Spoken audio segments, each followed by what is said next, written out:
ਸਤਿ ਸ਼੍ਰੀ ਅਕਾਲ, ਨਮਸਕਾਰ, hello to you all. Book rack talk 5 ਦੇ ਵਿੱਚ ਤੁਹਾਡਾ ਸਾਰਿਆਂ ਦਾ ਮੈਂ ਵੈਲਕਮ ਕਰਦਾ। ਤੁਹਾਡੇ ਸਾਰਿਆਂ ਦਾ ਜੋ ਫੀਡਬੈਕਸ ਜੋ ਮੈਨੂੰ ਮਿਲ ਰਹੇ ਨੇ ਮੈਨੂੰ ਅੱਛੇ ਲੱਗ ਰਹੇ ਨੇ। ਬੁੱਕ ਰੈਕ ਟਾਕ 5 ਦੇ ਵਿੱਚ ਅੱਜ ਮੈਂ ਤੁਹਾਡੇ ਨਾਲ ਗੱਲ ਕਰਾਂਗਾ ਇੰਟਰਨੈਸ਼ਨਲ ਬੈਸਟ ਸੈਲਰ ਫਿਕਸ਼ਨ ਦੀ।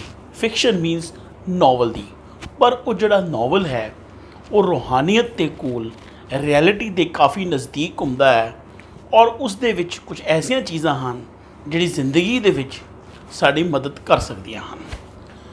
ਅੱਜ ਦੀ ਬੁੱਕ ਰੈਕ ਦਾ ਮੇਨ ਬੁੱਕ ਮੇਰੀ ਜਿਹੜੀ ਡਿਸਕਸ਼ਨ ਵਾਸਤੇ ਹੈ ਉਹ ਹੈ ਦੀ 40 rules of love. 40 rules of love ਦੇ ਆਥਰ ਹਨ ਇਲਿਫ ਸ਼ਫਾਕ। ਇਸ ਨੂੰ ਨਾਵਲ ਆਫ ਰੂਮੀ ਵੀ ਕਿਹਾ ਜਾਂਦਾ ਹੈ। ਉਹ ਰੂਮੀ ਜਿਹੜੀ 13th ਸੈਂਚਰੀ ਦੇ ਵਿੱਚ, ਤੁਸੀਂ ਰੂਮੀ ਦੇ ਕੋਟਸ ਪੜ੍ਹੇ ਹੋਣਗੇ, ਪੋਇਮਸ ਪੜ੍ਹੀਆਂ ਹੋਣਗੀਆਂ। ਜੇ ਨਹੀਂ ਪੜ੍ਹੀਆਂ ਤਾਂ ਬੜਾ ਫੇਮਸ ਕ੍ਰੀਏਚਰ ਹੈ, ਗੂਗਲ ਕਰ ਸਕਦੇ ਹੋ ਤੁਸੀਂ। ਇਹ ਉਹ ਪੋਇਟ ਸੀ ਜਿਹਨੇ ਕਿ ਸੂਫੀਜ਼ਮ ਦੇ ਉੱਤੇ ਕਾਫੀ ਕੁਝ ਪੋਇਟਰੀ ਲਿਖੀ। ਉਸ ਦਾ ਨਾਵਲ ਇਸ ਨੂੰ ਕਿਹਾ ਜਾਂਦਾ ਹੈ। ਇਸ ਦੇ ਵਿੱਚ ਇਲਿਫ ਸ਼ਫਾਕ ਨੇ ਫਿਕਸ਼ਨ ਯੂਜ਼ ਕਰਕੇ ਇਸ ਨੂੰ ਰੂਹਾਨੀਅਤ ਨੂੰ, ਸੂਫੀਜ਼ਮ ਨੂੰ ਔਰ ਸਪਿਰਿਚੁਅਲਿਟੀ ਨੂੰ ਦਰਸਾਇਆ ਹੈ। ਨਾਵਲ ਸ਼ੁਰੂ ਹੁੰਦਾ ਹੈ, ਨਾਵਲ ਦੇ ਵਿੱਚ ਨੂੰ ਸਪੋਇਲ ਨਾ ਕਰੀਏ, ਉਸ ਦਾ ਸਾਰਾ ਜ਼ਿਕਰ ਨਹੀਂ ਕੀਤਾ ਜਾਂਦਾ। ਉਸ ਕਰਕੇ ਸਿਰਫ ਨਾਵਲ ਦੀ ਆਊਟਲਾਈਨਿੰਗ ਹੀ ਦੱਸੀ ਜਾਂਦੀ ਹੈ ਤਾਂ ਕਿ ਇੰਟਰਸਟ ਬਣਿਆ ਰਹੇ। ਸੋ ਨਾਵਲ ਨੂੰ ਨਾ ਸਪੋਇਲ ਕਰਦਾ ਹੋਇਆ ਮੈਂ ਤੁਹਾਨੂੰ ਦੱਸਣਾ ਚਾਹਾਂਗਾ ਕਿ ਇਹ ਨਾਵਲ ਸ਼ੁਰੂ ਹੁੰਦਾ ਹੈ 2008 ਦੇ ਵਿੱਚ। ਕਰੈਕਟਰ ਦਾ ਨਾਮ ਹੈ ਈਲਾ। ਈਲਾ 40 ਇਅਰਸ ਦੀ ਇੱਕ ਲੇਡੀ ਹੈ ਜਿਸ ਦੇ 3 ਟੀਨਏਜ ਬੱਚੇ ਹਨ, ਹਸਬੈਂਡ ਹੈ, ਜ਼ਿੰਦਗੀ ਨੋਰਮਲ ਅੱਛੀ ਚੱਲ ਰਹੀ ਹੈ। But still there is an emptiness in her life. ਉਹਨੂੰ ਜ਼ਿੰਦਗੀ ਦੇ ਵਿੱਚ ਸਭ ਕੁਝ ਹੋਣ ਦੇ ਬਾਵਜੂਦ ਵੀ ਖਾਲੀਪਨ ਮਹਿਸੂਸ ਹੁੰਦਾ ਹੈ, ਜਿਸ ਕਰਕੇ ਉਹ ਇੱਕ ਨਵੀਂ ਜੌਬ ਸ਼ੁਰੂ ਕਰਦੀ ਹੈ ਕਾਫੀ ਟਾਈਮ ਬਾਅਦ, ਲਿਟਰਰੀ ਏਜੰਟ ਦੀ। ਉਹ ਜੌਬ ਹੁੰਦੀ ਹੈ ਕਿ ਬੁੱਕਸ ਨੂੰ ਪਬਲਿਸ਼ ਹੋਣ ਤੋਂ ਪਹਿਲੇ ਰਿਵਿਊ ਕਰਦੀ ਹੈ, ਐਡਿਟ ਕਰਦੀ ਹੈ। ਉਹ ਉਸ ਦੀ ਜੌਬ ਬਣ ਜਾਂਦੀ ਹੈ। ਹੁਣ ਉਹ ਜਦੋਂ ਬੁੱਕ ਐਡਿਟ ਰਿਵਿਊ ਕਰਦੀ ਹੈ ਪਬਲਿਸ਼ ਹੋਣ ਤੋਂ ਪਹਿਲੇ, ਤਾਂ ਉਹਦੇ ਹੱਥ 'ਚ ਇੱਕ ਸਵੀਟ ਬਲਿਸ਼ਮੀ ਨਾਮ ਦੀ ਜਿਹੜੀ ਕਿ ਫੇਮਸ ਬੁੱਕ ਹੈ ਉਹਦੇ ਹੱਥ 'ਚ ਆਉਂਦੀ ਹੈ। ਉਹ ਜਿਹੜੀ ਸਟੋਰੀ ਹੈ ਉਹ ਰੂਮੀ ਦੀ ਹੈ। ਜਦੋਂ ਈਲਾ ਉਸ ਨੂੰ ਪੜ੍ਹਦੀ ਹੈ ਤਾਂ ਉਹ ਜਦੋਂ ਇੱਕ ਨਾਵਲ ਦੇ ਅੰਦਰ ਜਿਹੜਾ ਸਾਨੂੰ 2008 'ਚ ਸ਼ੁਰੂ ਹੁੰਦਾ ਹੈ, ਸਾਨੂੰ ਵਾਪਸ 13th ਸੈਂਚਰੀ 'ਚ ਲੈ ਜਾਂਦਾ ਹੈ। 13ਵੀਂ ਸਦੀ ਦੇ ਵਿੱਚ ਰੂਮੀ 'ਚ ਬਗਦਾਦ ਸਾਨੂੰ ਉਹ ਪਹੁੰਚਾਉਂਦਾ ਹੈ। ਹੁਣ ਉਸ ਰੂਹਾਨੀਅਤ ਦੇ ਵਿੱਚ ਜਿਹੜਾ ਮੁਹੰਮਦ ਜਲਾਲੂਦੀਨ ਰੂਮੀ ਹੈ, ਉਹ ਸਟਾਰਟਿੰਗ ਦੇ ਵਿੱਚ ਜੋ ਇਸ ਨਾਵਲ 'ਚ ਦਰਸਾਇਆ ਗਿਆ ਹੈ ਉਸ ਨੂੰ ਇੱਕ ਰਿਲੀਜੀਅਸ ਹੈ, ਕੱਟੜ ਹੈ, ਸ਼ਰੀਅਤ ਦਾ ਫੋਲੋਵਰ ਹੈ ਔਰ ਇੰਟਲੈਕਚੁਅਲ ਦਿਖਾਇਆ ਗਿਆ ਹੈ। ਪਰ ਉਸ ਦੇ ਵਿੱਚ ਵੀ ਕੁਝ ਕਮੀ ਦਿਖਾਈ ਗਈ ਹੈ। ਉਸ ਦੀ ਜ਼ਿੰਦਗੀ ਦੇ ਵਿੱਚ ਸ਼ਮਸ ਆਫ ਟਬਰੀਜ਼, ਇਹਨੂੰ ਸ਼ਮਸ ਆਫ ਟਬਰੀਜ਼ ਵੀ ਪ੍ਰੋਨਾਊਂਸ ਕਰਦੇ ਆ, ਉਹ ਆਉਂਦਾ ਹੈ। ਉਹ ਇੱਕ ਫਕੀਰ ਹੈ, ਘੁੰਮਦਾ ਫਿਰਦਾ ਬਗਦਾਦ ਪਹੁੰਚਦਾ ਹੈ। ਬਗਦਾਦ ਤੋਂ ਉਹ ਰੂਮੀ ਦੀ ਲਾਈਫ 'ਚ ਪਹੁੰਚ ਜਾਂਦਾ ਹੈ। ਰੂਮੀ ਜਿਹੜਾ ਰਿਲੀਜੀਅਸ ਸਕਾਲਰ ਹੈ, ਬੜਾ ਫਨੈਟਿਕ ਹੈ ਔਰ ਬੜਾ ਸਟ੍ਰਿਕਟ ਹੈ, ਉਸ ਦੇ ਇੰਟਲੈਕਚੁਅਲ ਨੂੰ ਹੌਲੀ ਹੌਲੀ ਲਵ ਦੇ ਰੂਲਸ ਨਾਲ, ਆਪਣੇ 40 ਰੂਲਸ ਆਫ ਲਵ ਦੇ ਨਾਲ ਉਹਨੂੰ ਪਿਘਲਾਉਂਦਾ ਹੈ ਔਰ ਉਹਨੂੰ ਦੱਸਦਾ ਹੈ ਕਿ ਸਪਿਰਿਚੁਅਲਿਟੀ ਕੀ ਚੀਜ਼ ਹੈ। ਉਸ ਤੋਂ ਬਾਅਦ ਉਸ ਸ਼ਮਸ ਆਫ ਟਬਰੀਜ਼ ਨੂੰ ਮਿਲ ਕੇ ਜਾਂ ਸ਼ਮਸ ਆਫ ਟਬਰੀਜ਼ ਨੂੰ ਮਿਲ ਕੇ ਉਸ ਦੀ ਜਿਹੜੀ ਰੂਹਾਨੀਅਤ ਹੈ ਉਹ ਪ੍ਰਗਟ ਹੁੰਦੀ ਹੈ। ਸੋ ਇਹ ਸਟੋਰੀ ਜਿਹੜੀ ਹੈ ਤਾਂ ਹੀ ਕਰਕੇ ਨਾਵਲ ਆਫ ਰੂਮੀ ਕਿਹਾ ਜਾਂਦਾ ਹੈ। ਇਹ 'ਚ ਦੱਸਿਆ ਗਿਆ ਹੈ ਕਿ ਰੂਮੀ ਨੂੰ ਕਿਵੇਂ ਰੂਹਾਨੀਅਤ ਪ੍ਰਾਪਤ ਹੋਈ, ਫੇਮਸ ਪੋਇਟ ਕਿਵੇਂ ਬਣਿਆ। ਉਹਦੇ ਵਿੱਚ ਜਿਹੜੇ ਬਹੁਤ ਉਸਦੇ ਮਾਸਟਰ ਜਾਂ ਅਸੀਂ ਉਹਦਾ ਕੰਪੈਨੀਅਨ ਕਹਿ ਸਕਦੇ ਹਾਂ ਦਾ ਬਹੁਤ ਵੱਡਾ ਰੋਲ ਹੈ ਸ਼ਮਸ ਆਫ ਟਬਰੀਜ਼ ਦਾ।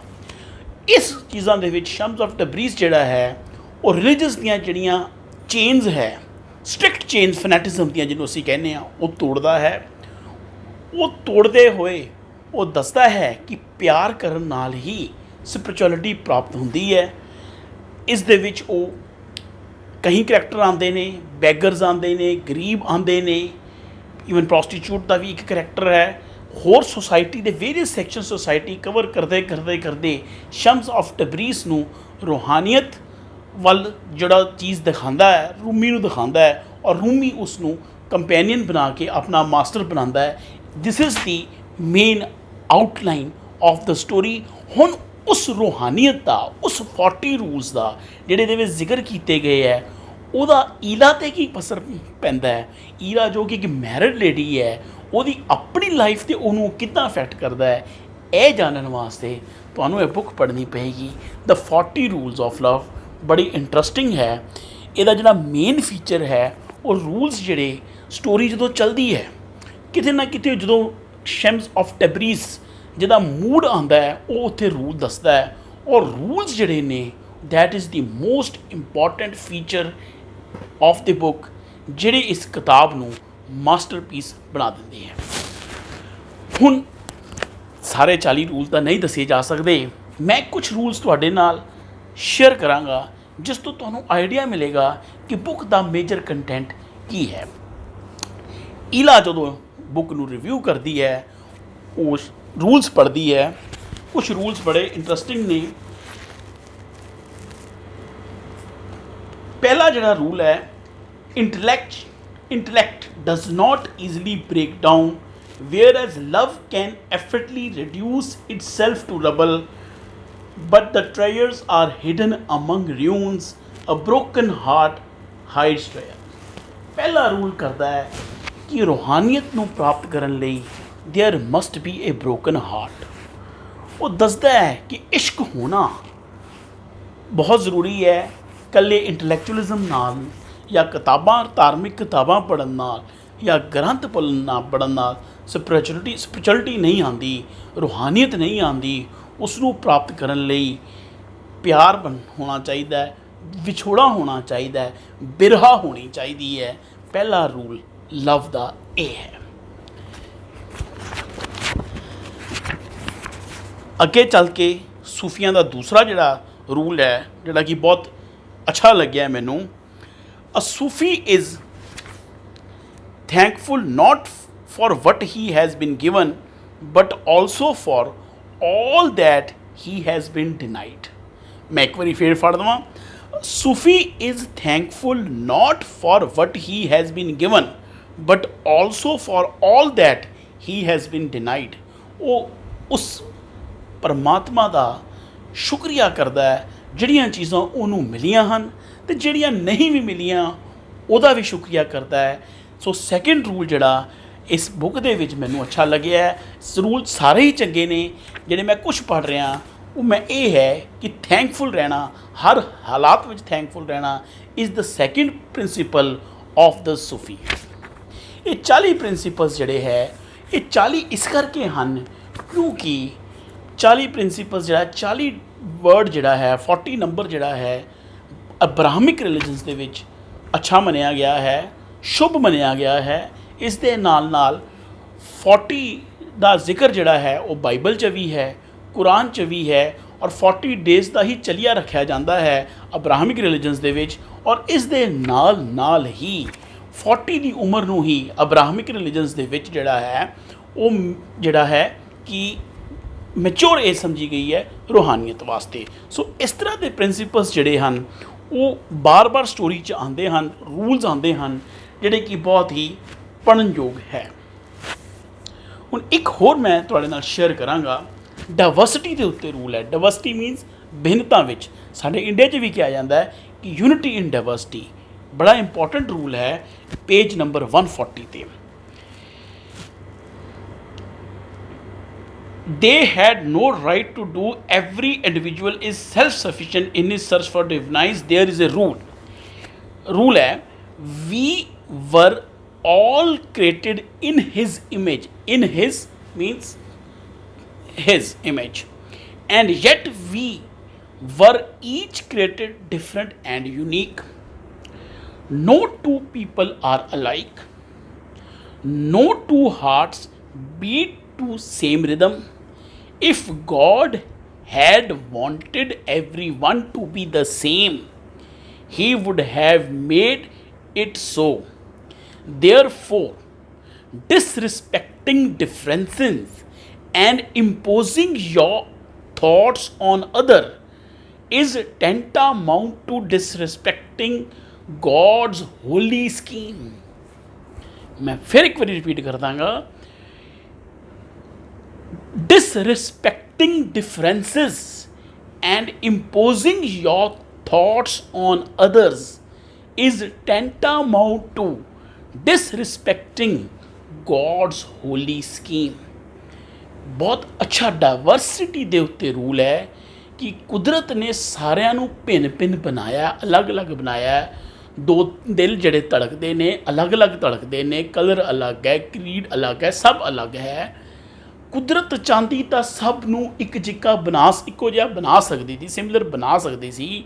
ਜਿਹੜੇ ਲੋਕ ਇਸ ਡਾਇਵਰਸਿਟੀ ਨੂੰ ਨਹੀਂ ਮੰਨਦੇ ਜਾਂ ਉਸ ਨੂੰ ਚੈਲੰਜ ਕਰਦੇ ਨੇ ਜਾਂ ਉਸ ਦੀ ਰਿਸਪੈਕਟ ਨਹੀਂ ਕਰਦੇ, ਉਹ ਪਰਮਾਤਮਾ ਦੀ, ਕੁਦਰਤ ਦੀ ਜਿਹੜੀ ਸਕੀਮ ਹੈ, ਜਿਹੜੀ ਕਿ ਸ਼ੁੱਧ ਸਕੀਮ ਹੈ, ਉਸ ਨੂੰ ਚੈਲੰਜ ਕਰ ਰਹੇ ਨੇ।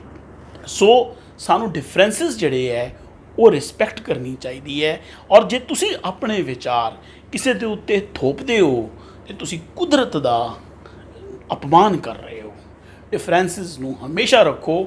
ਆਪਣੀ ਗੱਲ ਦੂਸਰੇ ਉੱਤੇ ਥੋਪਣਾ, ਧਾਰਮਿਕ ਹੋ ਕੇ ਥੋਪਣਾ, ਉਸ ਤੋਂ ਵੀ ਵੱਡਾ ਜੁਰਮ ਹੈ, ਕਿਉਂਕਿ ਸਪਿਰਚੁਅਲਿਟੀ ਨਾਲ ਲਿੰਕ ਕਰਦਾ ਹੈ। ਇਹਦਾ ਜ਼ਿਆਦਾ ਇਸ਼ਾਰਾ ਧਾਰਮਿਕ ਥੋਪਣਾ ਹੈ ਕਿ ਤੁਸੀਂ ਆਪਣੇ ਵਿਚਾਰ ਕਿਸੇ 'ਤੇ ਥੋਪਦੇ ਹੋ, ਜ਼ਬਰਦਸਤੀ ਥੋਪਦੇ ਹੋ, ਅਤੇ ਤੁਸੀਂ ਕੁਦਰਤ ਦਾ ਤਿਰਸਕਾਰ ਕਰ ਰਹੇ ਹੋ। ਬਹੁਤ ਪਿਆਰਾ ਰੂਲ ਹੈ। ਇਸ ਤਰ੍ਹਾਂ ਦੇ ਰੂਲਸ ਨਾਲ ਭਰੇ ਹੋਈ ਜਿਹੜੀ ਇਹ ਕਿਤਾਬ ਹੈ, ਪੜ੍ਹਨਯੋਗ ਕਿਤਾਬ, ਬਹੁਤ ਅੱਛੀ ਕਿਤਾਬ ਹੈ। ਮੈਂ ਇਸ ਕਿਤਾਬ ਦਾ ਇੱਕ ਹੋਰ ਰੂਲ ਜਿਹੜਾ ਹੈ ਉਹ ਪੜ੍ਹਨਾ ਚਾਹਾਂਗਾ। ਡਾਇਵਰਸਿਟੀ ਦੇ ਰੂਲ ਤੋਂ ਬਾਅਦ ਇੱਕ ਹੋਰ ਅੱਛਾ ਰੂਲ ਹੈ, if you want to change the way others treat you, you should first change the way you treat yourself. Unless you learn to love yourself fully and sincerely, there is no way you can be loved. Once you achieve that stage, however, be thankful for every thorn and others might throw at you. So ਇਹ ਬੜਾ important principle ਹੈ। Unless you learn to love yourself। ਸਭ ਤੋਂ ਪਹਿਲੇ Sufism ਜਾਂ Shams of ਟਬਰੀਜ਼ ਕਹਿੰਦਾ ਹੈ ਕਿ ਆਪਣੇ ਆਪ ਨਾਲ ਪਿਆਰ ਕਰਨਾ ਸਿੱਖੋ। ਜਦੋਂ ਤੁਸੀਂ ਆਪਣੇ ਆਪ ਨਾਲ ਪਿਆਰ ਕਰਨਾ ਸਿੱਖੋਗੇ ਤਾਂ ਹੀ ਦੂਸਰੇ ਤੁਹਾਡੇ ਨਾਲ ਪਿਆਰ ਕਰਨਗੇ। ਜੇ ਤੁਸੀਂ ਆਪਣੇ ਆਪ ਨਾਲ ਪਿਆਰ ਨਹੀਂ ਕਰਦੇ ਅਤੇ ਤੁਹਾਡੇ ਨਾਲ ਕੋਈ ਪਿਆਰ ਨਹੀਂ ਕਰੇਗਾ। ਇਹ ਰੂਹਾਨੀਅਤ ਦਾ ਇੱਕ ਰੂਲ ਹੈ। ਆਪਣੇ ਆਪ ਨੂੰ ਜਦੋਂ ਤੁਸੀਂ ਪਿਆਰ ਕਰੋਗੇ, ਤੁਹਾਡੇ 'ਤੇ ਕੋਈ ਪੱਥਰ ਸੁੱਟੇ, ਕੋਈ ਤੁਹਾਡੇ 'ਤੇ ਨਿੰਦਿਆ ਕਰੇ, ਤੁਹਾਨੂੰ ਮਾੜਾ ਕਵੇ, ਤੁਹਾਡਾ ਉਹਦੇ 'ਤੇ ਕੋਈ ਅਸਰ ਨਹੀਂ ਹੋਏਗਾ। ਸਭ ਤੋਂ ਪਹਿਲੇ ਜੇ ਤੁਸੀਂ ਪਿਆਰ ਜਗਾਉਣਾ ਹੈ ਤਾਂ ਆਪਣੇ ਅੰਦਰ ਜਗਾਓ, ਆਪਣੇ ਨਾਲ ਕਰੋ।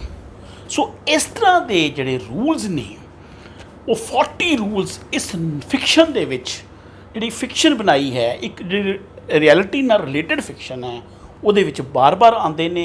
ਸਿਰ ਹਿਲਾ ਕੇ ਸ਼ਮਸ ਆਫ ਟਬਰੀਜ਼ ਜਿਹੜਾ ਹੈ ਉਹ ਸੁਣਾਉਂਦਾ ਹੈ ਸਾਨੂੰ ਰੂਲਸ, ਜਿਸ ਤਰ੍ਹਾਂ ਸੂਫੀ ਸੁਣਾਉਂਦੇ ਨੇ ਗਾ ਕੇ। ਔਰ ਬਹੁਤ ਹੀ ਪਾਵਰਫੁਲ ਔਰ ਆਰਟੀਕੂਲੇਟਲੀ ऑथर ने ये लिखी है। जो लोग नावल पढ़ते हैं they can go with this international best seller recommended by Navjot. और I have already given 4.5 stars out of 5 to this story of Ila, and then in the background story of Rumi, Jalaluddin Rumi, the Sufi poet, the spiritual poet. This is a spirituality. There is a difference between religion and spiritual. Being a religious is something else and being a spiritual something else. So a spiritual है, इन्ना याद रखियो, religious नहीं है। Difference की है फिर किसी दिन गल करांगे। एक दूसरा मेरे बुक का जिहड़ा बुक रैक का पहलू है वो है, मैं एक बुक की इंट्रोडक्शन देना। अज जिहड़ी मैं बुक फिर वो भी स्पिरिचुअलिटी नाल ही रिलेटेड है। बुक का नाम है द धामापद, ਲਿਖਿਆ ਸਪੈਲਿੰਗ ਧਾਮਾਪਦ ਹੈ, ਪਰ ਪ੍ਰੋਨਾਊਂਸ ਅਸੀਂ ਧਾਮਾਪਦ ਕਹਿੰਦੇ ਹਾਂ।